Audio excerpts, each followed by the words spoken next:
Today by welcoming our special guests. We have, I think, people from the Democratic Party. I think we've got folks from the Republican Party. This was open to the public. These are not guests of ours. They were not invited, but all are welcome. I am joined this morning by members of our team and by a Texas Ranger, members of the state's greatest and long-serving law enforcement agency. I'm joined by Texas Ranger Ryan Christian. I always want to add that to his name. By our first assistant, David Mitchum. By Mike Levine, our public corruption prosecutor. And George Jordan, also a prosecutor with our public corruption division. I want to thank them for what has been a long and thorough investigation of the 2022 election, general election. You know, anytime that two or more affidavits are filed by citizens in the state of Texas complaining about an election violation, by law, the district attorney is required to investigate. That is what happened in this election.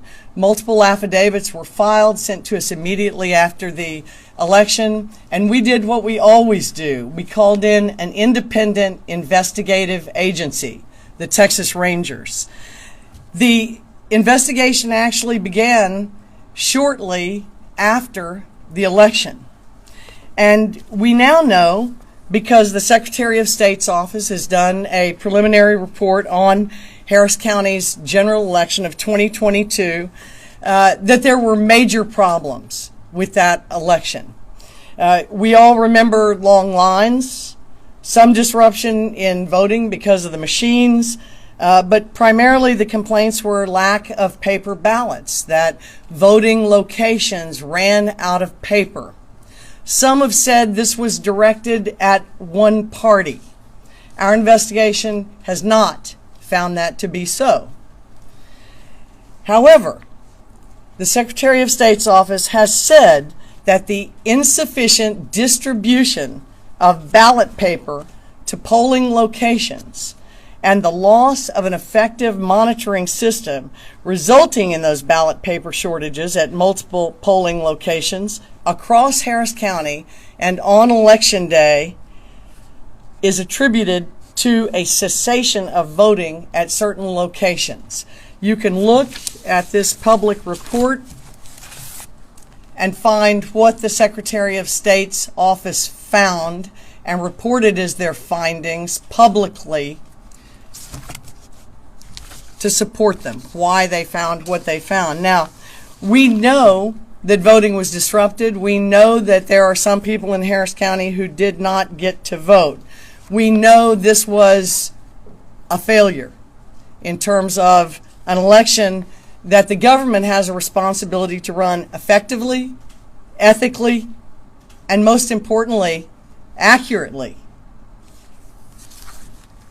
Here's what the criminal investigation found, because while we didn't know how it happened, now we do.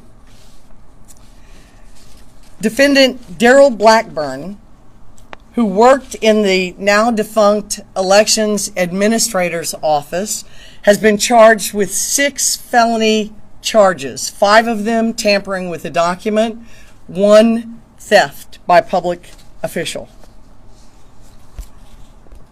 This individual was specifically assigned to see that paper was allocated properly in all of the polling locations. He had other responsibilities equally as important, but this is really the nuts and bolts of the election, the allocation of paper. And it is at the heart of much of what the problem was back in November of 2022. Unfortunately, under the not so watchful eye of Isabel Longoria and later Clifford Tatum, Mr. Blackburn represented that he worked full-time for Harris County, while in truth, he worked a second full-time job elsewhere. The result is he didn't do his job for Harris County. Can't do 2 full-time jobs and give them the credit and the attention that they need. And you may remember that Isabel Longoria was appointed. She had not been employed prior to her appointment, and she left in ignominy after the primary election of 2022. She was followed by Clifford Tatum, an individual who remains employed with Harris County in Precinct 2.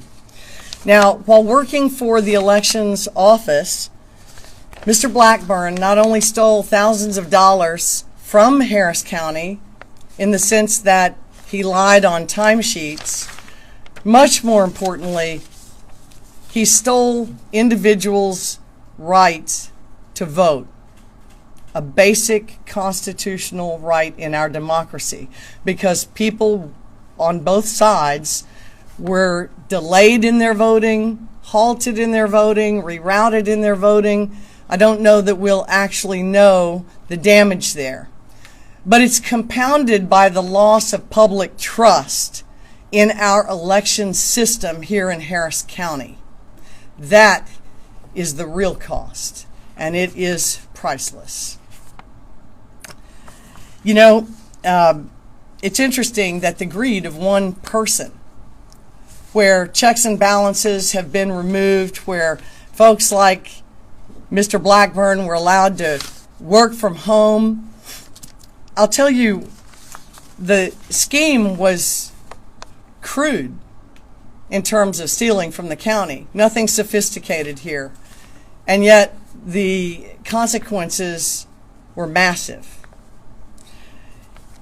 Some of those consequences are that there have been hundreds of thousands of dollars spent in terms of investigations, not just the cost of the Texas Rangers and our prosecutors, but the Secretary of State's office and countless private litigants. The millions lost, though, does not compare to the damage done in terms of whether people will feel good about going to vote, and we want them to. By holding Darrell Blackburn criminally responsible, we can at least attribute criminal responsibility to this individual, a public servant who did not serve, who instead fleeced taxpayers for his salary, and we paid a much greater consequential result for his actions. I do want to say that the investigation found no evidence of intent to impact the outcome of the election for either party. But it is undeniable that there is a lot of evidence to show that Mr. Blackburn's crime did impact the election. We know that the issue remains open in the civil courts, in that a new election has been ordered in the 180th District Court and is scheduled for May of 2025. And so the long-term consequences of Darrell Blackburn's actions and the failure to appropriately run and supervise an office by two appointed officials, not elected by the public, cost Harris County residents a great deal. We hope it didn't cost you your vote. We want you to vote again. And we want you to know that the biggest responsibility of the district attorney's office is not to favor one party or the other. It is to do our job objectively in getting down to the facts of what really happened. And we rely upon the Texas Rangers to help us do that. I rely upon our public corruption prosecutors, and that is why it is clearly extremely important to look at these crimes in a non-partisan way and go based on the evidence by applying the law, which is our oath in Texas as prosecutors. To give you details about the scheme of the theft and the scope of it, Mike Levine will come forward now. Thank you. You bet. Thank you, Madam District Attorney. Thank you, Texas Ranger Ryan Christian. Thank you, DA Investigator George Jordan. Thank you to our paralegals and so many other folks who worked a lot of hours over a lot of months. There is a 17-page probable cause statement that goes into far greater detail than I will be able to go into today. If it's not on the district clerk website yet, I'm sure it will be by morning. I will just give a brief summary of what it is that we have found. The charged defendant was hired by Harris County initially as a temp employee and then full-time by the Elections Administration in April of 2021. He was in charge of calculating allocations for Harris County elections. That means how many voting, what they call duos, the machines you vote on, as well as ballot paper. He was charged with doing this both through early voting and then on Election Day in November of 2022. Ultimately, his miscalculations regarding ballot paper caused major disruptions on Election Day, November 8th, 2022, of which most of you are aware. As Diog mentioned, by law, when two or more people complained via sworn affidavits, which did happen here, this office is required to investigate. That's what happened. Now, to be clear, and I want to be very clear about this,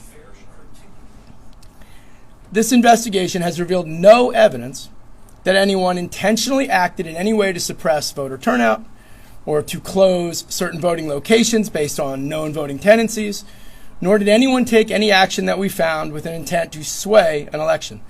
The motive here was much simpler and much older. It was greed. In the course of investigating, we learned that this defendant acquired a high-paying oil and gas industry job in October of 2021. In fact, our own DA investigator Jordan really stumbled upon while reviewing social media. Mr. Blackburn then worked 2 full-time jobs at the exact same dates, at the exact same times, at the exact same hours for 15 months.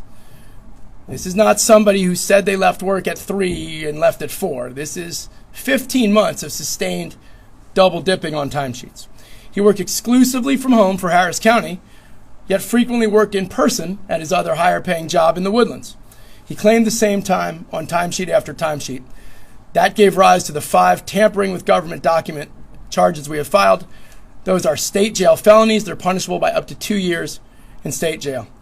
And finally, and most offensively, in May of 2022, this defendant requested paid parental leave. That is a Harris County benefit that allows a new parent to take 12 weeks of paid leave without having to use comp and vacation and sick time. In the case of this defendant, it essentially amounted to a nearly $21,000 bonus to which he was not entitled. A diligent Harris County HR employee made sure to ask him to sign a specific provision right before he took that leave, saying he was aware of the policy. He knew he could not work another full-time job, or any job for that matter, while on paid parental leave. At the time he signed that document, he had already been working another full-time job for 6 months. He continued to do it throughout the period of his paid parental leave from the county. That's given rise to the other charge we filed, which is known as theft by public servant. It is a 3rd-degree felony, punishable by up to 10 years in TDC. We had our first setting in court today. Bonds were set at $40,000 on that theft charge, $5,000 on each of the 5 tampering charges. Thank you. Could you spell his name? Yes, Blackburn is like the color black, B-U-R-N. And Darryl, Daryl? D-A-R-R-Y-L. And do you have a date of birth on that? I do, but I'm not going to give that right now. I'm sure it's going to be in the PC statement that you'll see. We're going to talk about Election Day itself. Sure. In the course of our election, Ranger Christian and George Jordan interviewed dozens of people. Before we were involved, you interviewed, 20 election judges. And again, I want to stress, there was no evidence that somebody was trying to sway this outcome in favor of any particular party or candidate, but there was chaos, I think is a fair word, at a lot of polling sites. There were polling sites that ran out of ballot paper and had to close for anywhere from a few minutes to a few hours and turn away some voters. Due to this investigation, the Texas Secretary of State audit, the negligence and malfeasance of this supposed professional with the county has cost the state millions of dollars. Didn't he work more than 24 hours on election day? He did. He claimed, I think, 18 hours with the county, specifically on November 8th. He also went up to the Woodlands and got paid to work 8 hours at his other job. That's 26 hours in that one day if you're counting. That's Election Day. So while chaos was ensuing at polling places all over Harris County, Darrell Blackburn was at work at his other job, the real job, and was not minding his post, and came back, but it was too late. How can you say that there was no attempt to impact the outcome of the election when the vast majority of the polling locations were Republican locations that ran out of ballots?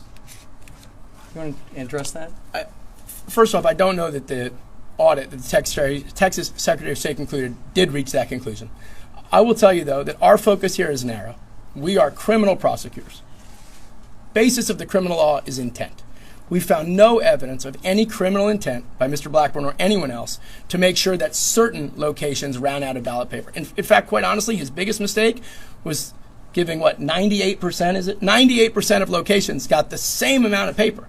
Rather than putting more specified thought into which locations needed more paper, he made a sort of lazy blanket allocation to far too many locations, many of whom on either side of the aisle needed more paper, as it turned out.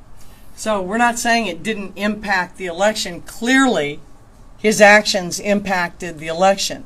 The lack of supervision impacted it. That is how he was able to commit the crime and not do his job for Harris County. So the elections office didn't perform as they were required to perform, or even follow basic just employment tenets, checking on employees, quote, working at home. I know that we can't work at home, and yet many county departments apparently still do. This was one that had very lax policies. So it impacted the election. The civil courts have been dealing with how it impacted them. We just know that no evidence supported the fact that Darrell Blackburn was trying to skew it one way or the other. He just didn't do his job. What was his official title with the county? Data analyst, I believe. Data analyst? Can you spell your name? And how much did he make? Levine. $43 an hour, so about $86,000 to $88,000 a year. Yeah. So Blackburn's a $43 an hour employee. How much did he make at the oil and gas? Was it Exxon? It was not Exxon. I can tell you that in about the 15-month overlapping period, we calculated that while he made over $90,000 with the county, he made over $250,000 at the same time period with an oil and gas job. Had anybody from the elections office even gotten on LinkedIn? They could have discovered it. So nobody was minding the store. I'm sorry, just to be clear, I get the part about the paternal leave, you sign a piece of paper that says you can't work somewhere else. Is it also county policy that he is not allowed to take a second job or a second full-time job? Yeah. Yes. I will tell you that this was not a side hustle. This was not a weekend's job. This was not a night's job. Ranger Christian spoke to witnesses, got emails from the other job. These were both happening at the same time. And is it, I'm sorry, just so I'm clear, is it county policy that he's not? I'll answer that. Certainly can't do it. So at the you have to ask the Harris County HR group about their policies. We have a thick manual. We've, of course, read it and are charged with knowing it. It is not allowable to claim the same hours for two jobs.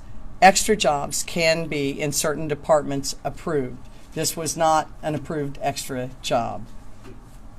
Ms. Ogg, have you opened an investigation into the alleged falsification of government documents regarding the Housing Authority, 800 Middle Street, the environmental dangers, and the falsification of documents? We normally don't deny or confirm whether we've got a public corruption investigation going.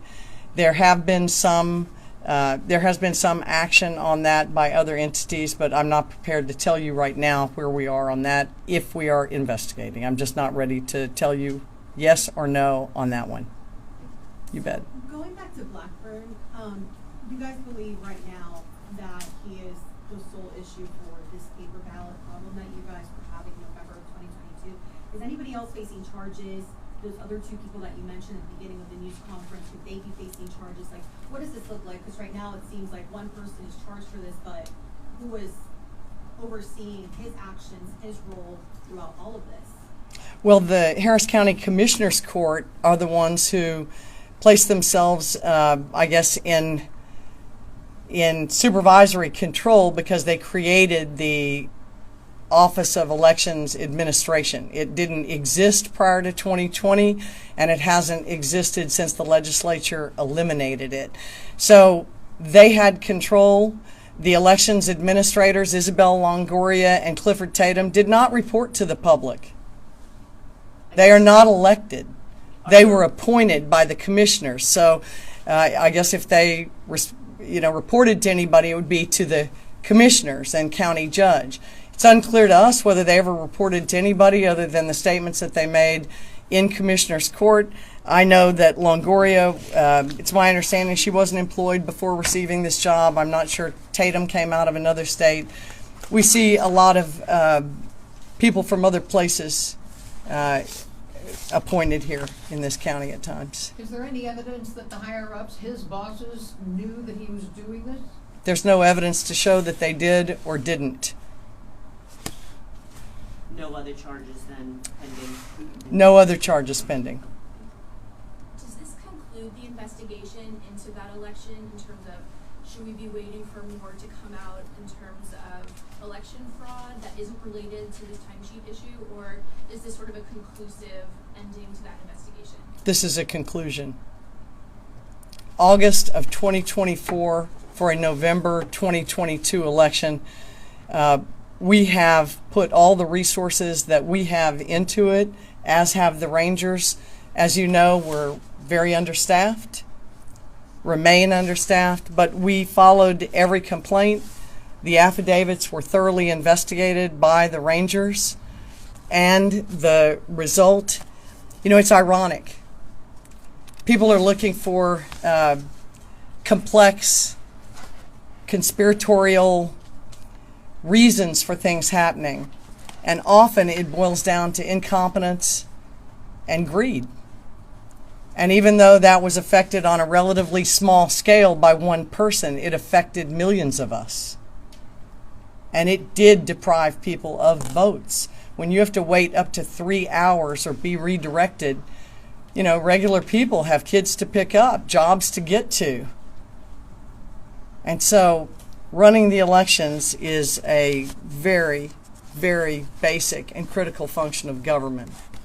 And the Elections Administrative Office does not exist anymore.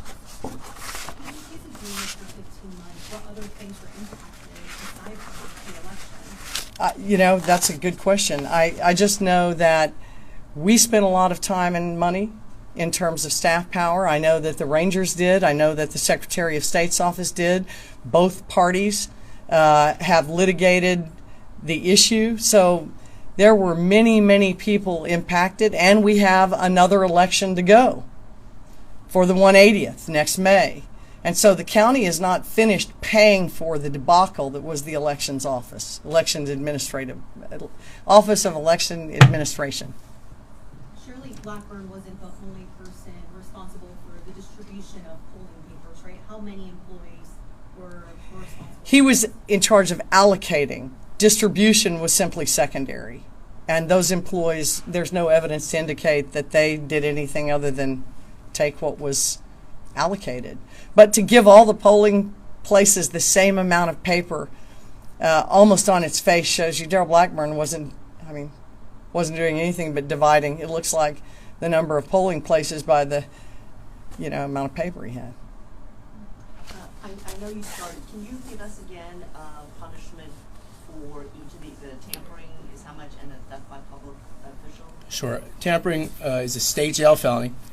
The way the code reads is it's Class A misdemeanor, but if done with intent to defraud or harm, it becomes a state jail felony, which is what we've alleged. That makes it punishable by up to 2 years in state jail on each of those 5 charges. The theft by public servant is a 3rd-degree felony, so it's punishable by up to 10 years in Texas Department of Corrections.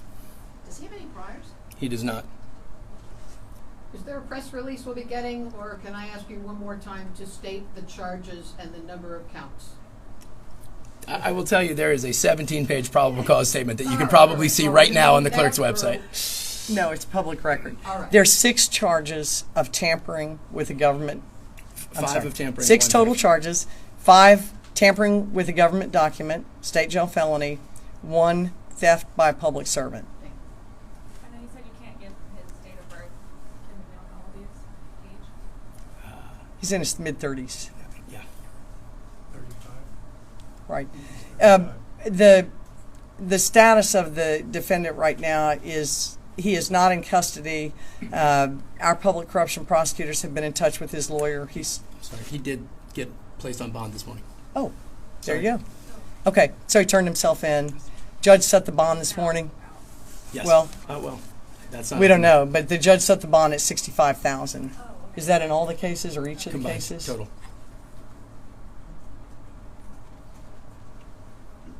And, photo mugshot?